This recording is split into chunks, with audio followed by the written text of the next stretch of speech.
Yang Mulia, jika Anda mengambil pembangkit tenaga listrik teratas dalam perjalanan ini, saya khawatir. Arti Zhan Jinrong sudah jelas. Ketika saatnya tiba, jika ada pertarungan nyata dengan klan, saya khawatir itu tidak bisa dilindungi sama sekali. Namun, wajah Zhan Wuyuan tenang. Bagaimanapun, lingkaran perang lain harus berada dalam situasi yang sama dengan kita, dan akan ada kekuatan besar untuk diikuti. Zhan Jinrong juga memikirkannya. Lagi pula, tidak mungkin dia spesial di dunia utara.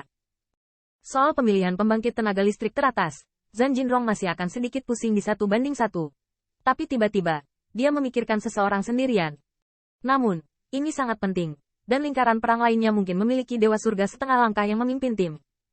Zhan Jinrong harus bertanya dengan jelas, Yang Mulia, apakah Anda mengatakan perjalanan ini? Haruskah Anda membawa Qin Yichen? Qin Yichen. Pada titik ini, banyak Raja Abadi di aula besar diam-diam terkejut. Apa yang terjadi dengan Qin Yichen? Kami tidak akan bersaing dengan Alchemy Dao. Tapi tidak ada yang tahu. Tapi Zhan Wuyuan adalah salah satu dari sedikit orang yang tahu bahwa Qin Yichen dan Su Chong bertarung. Tetapi matanya berkedip dan dia akhirnya berkata, kirim seseorang untuk bertanya padanya. Jika dia ingin pergi, ikuti dia. Ya. Zhan Jinrong kemudian pergi. Hanya menyisakan banyak pembangkit tenaga listrik di aula yang penuh kabut. Kaisar Yang Mulia juga setuju. Meskipun banyak orang sudah mengetahui bahwa Qin Yichen Martial Dao berada di tahap akhir dari alam surga. Menurut pendapat mereka, alam utara penuh dengan kesempurnaan alam surga. Mengapa bukan giliran Qin Pil Master? Dalam menghadapi tidak ada pertempuran, tidak ada yang akan mempertanyakannya, bahkan jika ragu.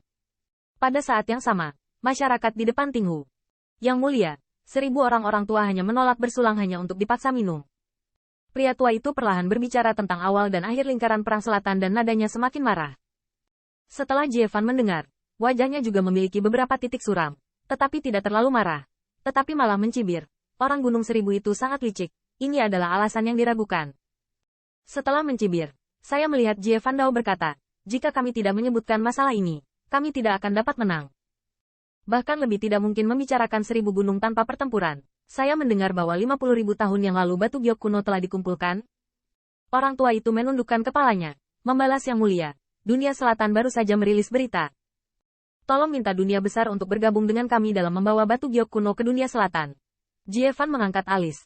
Berapa banyak batu giok rusak yang kita miliki? Orang tua itu memikirkannya. $40. Jie Fan berkata, pupa giok yang rusak dan leluhur tua telah melihatnya secara pribadi. Ada misteri di dalamnya. Tetapi energi bawaannya tidak lebih dari setengah langkah dalam membawa surga abadi. Anda dapat memilih seseorang untuk melakukannya. Di jeda, Jie Fan menambahkan, pilih beberapa orang yang lebih kuat. Batu giok kuno itu kemungkinan besar akan menyembunyikan ruang lain. Apakah itu berbahaya atau organik? Ketika saatnya tiba, itu harus dirampok. Meskipun klan dunia berada dalam posisi hegemonik, dunia perang lain tidak dapat sepenuhnya memberi Anda ini karena ada kesempatan. Pertama-tama, dunia perang utara jelas tidak sopan kepadanya, dan kali ini undangan yang dikeluarkan oleh dunia perang selatan, bersama dengan niat untuk menggambar 1000 gunung, tentu saja tidak dapat menghentikan orang. Selain itu, dunia barat adalah sekutu suku klan. Itu tidak dapat membantu orang untuk melakukan apapun selain membantu. Adapun dunia peperangan timur, itu tergantung pada kemampuannya. Jadi setelah beberapa pertukaran, Jie Fan tidak melakukan sesuatu yang istimewa, tetapi melakukannya seperti biasa. Namun, lelaki tua itu memiliki beberapa poin keraguan. Yang Mulia, seluruh dunia perang utara juga dapat berpartisipasi. Mari. Jie Fan berkata dengan dingin. Kali ini di dunia perang selatan, beritahu orang-orang di bawah titik konvergensi. Kata-kata itu berubah. Dan Jie Fan melintas dengan dingin di matanya. Namun, jika ada kesempatan, sisa dunia perang utara tidak akan bertahan. Dan mereka akan bekerja langsung dengan barat untuk melenyapkannya. Ngomong-ngomong, lihatlah sikap dunia perang timur. Jika mereka berani membantu yang lain, mereka akan membunuh mereka. Orang tua itu memerintahkan. Tetapi bertanya lagi, bagaimana jika kamu bertarung dengan orang-orang dari dunia selatan? Tidak perlu ragu atau melunak dalam menghadapi dunia perang utara. Tetapi situasi di dunia perang selatan agak istimewa. Begitu ucapan ini keluar, Jie Fan juga sedikit ragu, dan untuk sementara, dia benar-benar tidak tahu bagaimana menghadapi perang dunia selatan. Namun, setelah beberapa saat ragu-ragu, saya melihat Jie Fan dengan dingin mendengus dan berkata, biarkan mereka menonton dan menangani mereka, dan tanyakan semuanya kepada saya, jadi mengapa mendukung mereka? Pria tua itu pergi dan Jie Fan tersenyum. Terkadang, orang-orang di atas melepaskan Anda dan melakukannya, tidak terlalu mempercayai Anda, tetapi untuk melihat kemampuan Anda. Jika Anda melakukannya dengan baik, tentu saja tidak ada yang salah.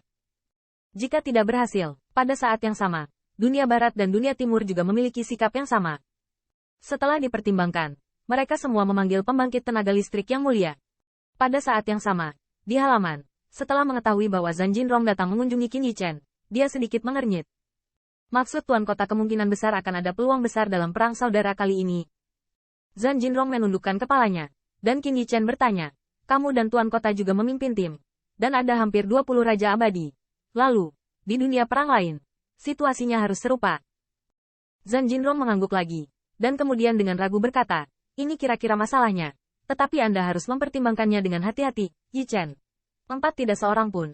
Zhan Jinrong secara alami tidak lagi menutupi. Anda memenggal dan membunuh Raja Abadi. Itu benar-benar membuat Kaisar yang mulia tampak hebat. Tetapi saat ini, ada banyak Raja Abadi. Dan saya khawatir klan dan dunia perang barat juga memiliki kontak dengan saya. Adanya kekuatan yang cukup besar atau bahkan lebih kuat. Di industri ini, pasti ada bahaya. Berjuang untuk Jinrong juga sangat sulit. Kekuatan pertempuran asli Qin Yichen jelas tidak dapat diukur oleh pembangkit tenaga listrik alam surga. Dengan rekan-rekannya, itu adalah hal yang baik untuk prajurit utara secara keseluruhan. Namun, karena karakteristik khusus Qin Yichen, Zhan Jinrong enggan membiarkannya mengambil risiko. Jadi setelah memikirkannya, yang terakhir memutuskan untuk tidak memberi nasihat, seperti yang dikatakan Zhang Wuyuan, semua oleh Qin Yichen sendiri. Tidak apa-apa jika itu hanya klan-klan, tetapi sekarang klan-klan telah menjelaskan bahwa mereka akan bergabung dengan dunia barat. Sebaliknya, di dunia utara, sulit untuk menentukan apakah ada sekutu. Dan Qin Yichen menggosok dagunya dapat mengejutkan klan dunia dan 4 dunia perang besar. Dan ada begitu banyak pembangkit tenaga listrik yang terlibat. Jika ini adalah kesempatan, itu pasti luar biasa. Tentu saja, itu juga bisa berbahaya atau jebakan. Tidak ada yang bisa memastikan hal ini. Qin Yichen hanya bisa mengatakan bahwa, jika kamu mati bersama, tidak ada yang bisa melarikan diri. Bahaya mengintai di dalam kekayaan dan kehormatan. Qin Yichen berkata bahwa jika dia tidak bergerak, itu salah. Adapun bahaya, itu juga harga yang harus ditanggung. Di depan kesempatan, semua orang mati-matian berebut, tidak ada alasan dia bisa duduk dan menikmatinya. Setelah memikirkannya, saya melihat Qin Yichen melihat ke atas dan berkata, Tuan Kota, jika saya mendapat kesempatan atau harta darinya, yang mulia, apakah dia tidak akan disita? Sudut mulut Zhan Jinrong berkedut, menunggu lama, siapa sangka hasilnya akan keluar seperti ini. Meskipun saya tidak tahu bagaimana menghadapi Wuyuan, saya hanya bisa berbicara tentang Qin Yichen. Jika bocah ini mendapatkan sesuatu, Yang Mulia takut untuk mulai berbicara.